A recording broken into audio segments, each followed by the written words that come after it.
Hello everyone, Larry Satchwell here. August 1st, time for another garden update.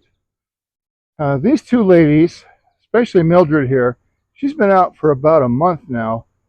This gal escaped the other day. We have some red comets that are very aggressive and have been really bugging these two, but it's almost time for these two to find a new home.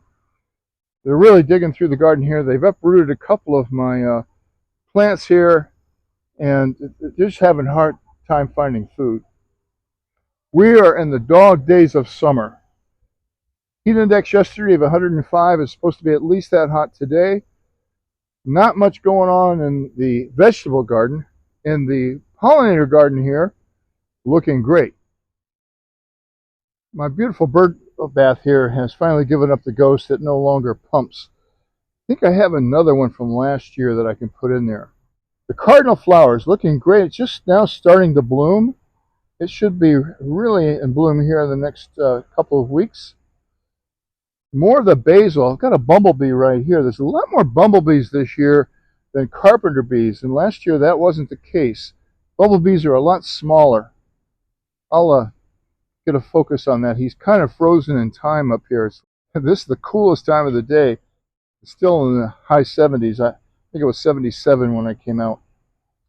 I've got another cardinal flower over here, a dark one that hasn't done anything, but it's not in the same water pool as this one. This one is in that tub where it can stay moist all the time. The pollinator census is coming up at the end of this month, August 23rd, I believe. I think Florida has joined the Carolinas. I was at the nursery the other day and found this plant in the shade garden. So I've got it in way too much sun, but it is starting to bloom. I think this is the turtle head, and I've got a lot of new growth on it, so I'm very happy with that. And of course, the black-eyed Susans are at their peak right now. This yellow echinacea was my find at Walmart. I haven't been to Walmart for a long time. As you can see here, I've left the seed heads on this echinacea. Should cut some of them off, but the golden finches just love this, and they're on there all day, except they don't like the ones the camera's pointing to. Don't you know?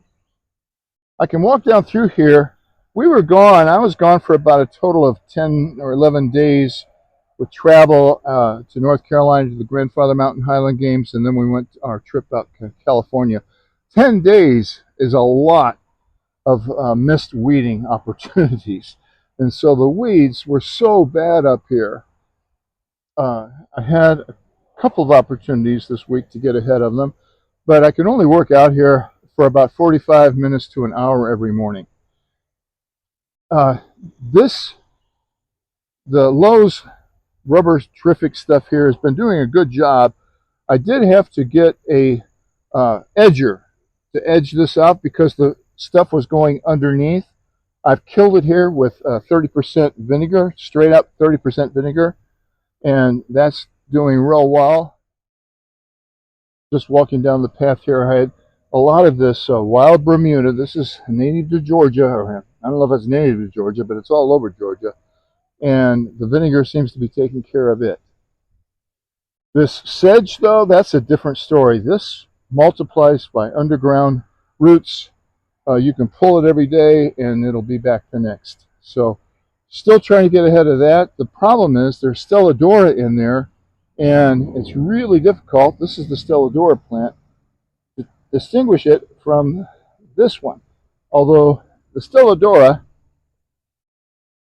when you tug on the Stelladora, it doesn't want to come up.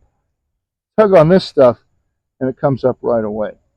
If you're a long-time viewer, you might remember this lantana plant. I had another one over there by the bird bath, but it didn't come up. This, at one time, was right here on the edge, and when I put in the divider here, I moved my flower garden up here about 6 feet, and I did trim this one back. This one was like 8 feet across last year, but I've trimmed it back, and it's just now starting to bloom. So let's go ahead and head down to the vegetable garden, what there is of it. While weeding this, I did manage to pull up a couple of the echinacea plants. I've got those under the deck where I can water them daily. The black-eyed Susan here is so aggressive. I have pulled up a lot of it, and it won't, I mean, it'll come right back. So I'm not real concerned about pulling it up. I desperately need to get some mulch over this stuff. The Joe Pye weed, with these thunderstorms we've had every afternoon for the last week, has been bent over as a lot of other plants. If you know anything about this, I can't find any research on it. The nursery that was my go-to nursery for solving problems like this, the folks retired and closed it down. So now the nearest nursery that would know anything about it is about 30 miles away. So I just hate to make that trip, but I don't know what to do with that. I can't find anything online that resembles that Joe Pye weed problem, but it's not blooming. I did take it to one nursery that I thought might answer it, and the lady said, well, I would cut it off if I was you.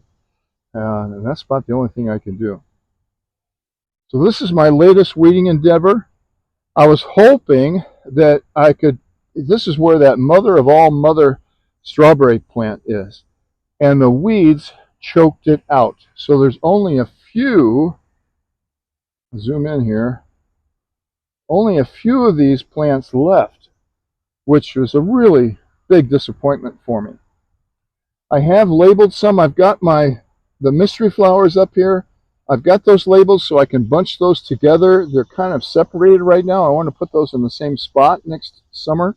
And I've got this white echinacea labeled so I can dig it up in the fall here and move it over with the rest of the echinacea. I have been using this praying weed preventer up here. I don't use it in the vegetable garden, but we don't eat anything out of here. I hesitate using it because I was hoping plants like this Nicotina here would self-seed, and they do, but I don't think it's worth the agony of pulling all the weeds that come up. These are Shasta daisies in the front here that I've cut down. You can see I've got a lot of great growth in there. I will be dividing those this fall, and there are some strawberry plants in there too. And there's two red echinacea plants back there. I haven't labeled them, but they've got a lot of new growth at the bottom as well. So those will be dividable. I showed you last time the balloon flowers in the basement. I have transplanted those into separate cells, and they are thriving. I love these plants. They're called balloons, the balloon flower, because right here, this one hasn't opened. It'll open today. Will pop out like that. And I should be cutting them back, but I don't know. I should be cutting them back. There's no excuse for not doing that. All right.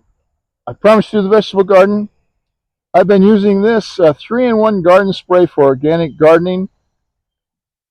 See, Mildred's there. That's where the strawberries are going to go. That's why she needs to find a new home. She's not laying, hasn't laid for a long time. She's just a nice, friendly bird. Anyway, I digress. In this bed, I have replanted, and you can see I spray this all daily, a couple times a day, but something is eating that. I started these plants in the basement. I've got leftover tomato seeds, and I thought maybe I could make some late tomatoes. This is pine tree seeds, year-round lettuce, and it is the only thing that thrives. I mean, it's been in the 90s for a month now, and if you can't plant it in the ground because the ground's way too hot, but I plant it in the basement and then transfer it out here. I've got bread and salt. This was leftover seed from last year. A couple of them came up. They're not looking great.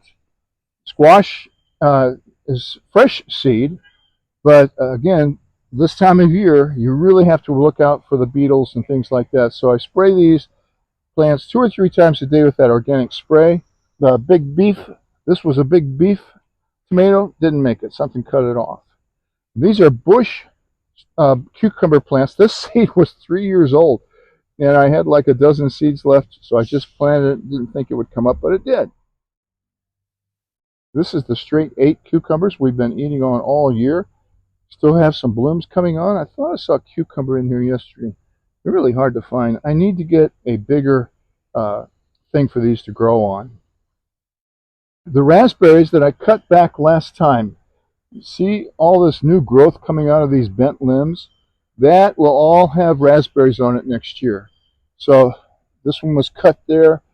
All of this is new growth, and that will really produce the raspberries next year.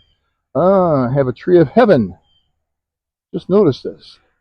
You walk by this garden 100 times a day, and you still notice things every once in a while, especially when you put them on camera. This is a tree of heaven, a stink tree, I call it, because the leaves really smell. I've got to get that cut out because those things grow like crazy. So I'll cut that out later today. Look at this.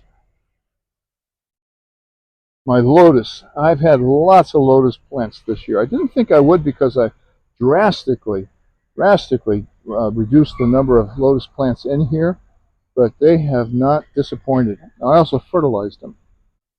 So this is where the strawberries will go. Once, probably in October, I'll start transferring those.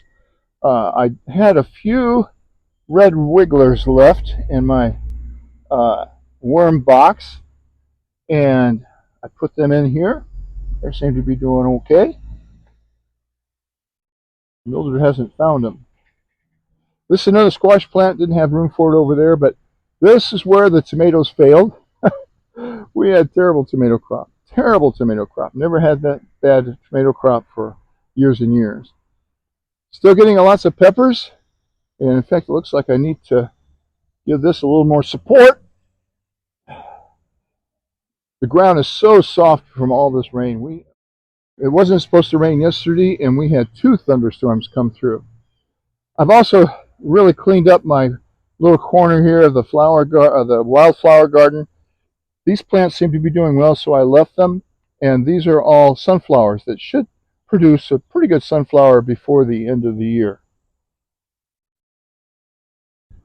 This is the more of the year-round lettuce.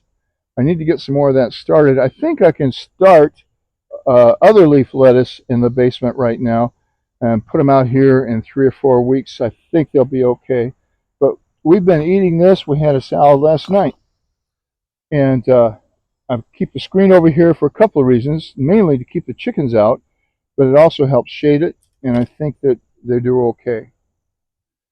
This is where the peas were, and I don't know if I'm going to try to plant peas this fall or not. I've tried a couple of times to plant fall peas. Really mixed success with that. Here's what happens too when you miss a couple of days of picking your okra. There's a lot of aphids on there. I need to get some of that spray over here. This one is inedible, but I've got a couple more here that I can have for dinner tonight or lunch. They will just keep going until the first frost. I'm trying to think. I think we're done. I think that's it. Well, Mildred and I are going to leave you here today. She's patrolling for bugs for me. If you're a gardener, I hope your garden is thriving. Gardening helps me keep in shape. Weeding this perennial garden here, man, you use your back, you use all of your muscles. I know it's helping me stay healthy. And the benefit of eating fresh vegetables and non-processed foods doesn't hurt either. I'll see you back here on August 15th. And until then, be safe. Don't try to work out in the garden when it's 105 degrees index. Not safe. Thanks for watching.